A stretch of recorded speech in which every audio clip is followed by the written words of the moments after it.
আশা করি সকলেই ভালো আছেন। অনেকে আমরা ইনভার্টার কানেকশন করতে পারি না, অনেকে উল্টা লাগাই ইনপুট এবং আউটপুটের মধ্যে একটা ফেস লাগাই দিই।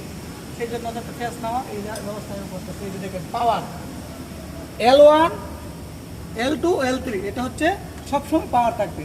এই যে দেখেন এখানে মোটর দেওয়া আছে, ঠিক আছে।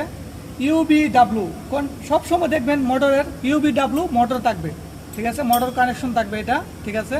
এটা প্লাস মাইনাস, এটা ডিসি 500 ভোল্ট হবে, ঠিক আছে। আর এটা যে কানেক্টর দেখতে পাচ্ছেন এটা হচ্ছে আপনার সুইচিং, ঠিক আছে। এটা হলো সুইচিংয়ের, যেমন রিভার্স পড়ার যে কাজগুলো করে এবং ওভারলোড প্রোডাকশন এগুলো কাজ করে এই কানেক্টরগুলোই, ঠিক আছে। এখন বিস্তারিত আমাদের বড় ভিডিওতে দেখাবো, ঠিক আছে। এই যে আমার এটা এই যে ম্যাগনেটিক সার্কিট ব্রেকার, এটা ইনপুটের এখানে পাওয়ার ঢুকছে দেখতে পাচ্ছেন। আর এটা আউট হবে, ঠিক আছে। এটা হচ্ছে ডেল্টা মডেল, ঠিক আছে। এটা হলো 200 HP, ঠিক আছে। ভালো থাকবেন।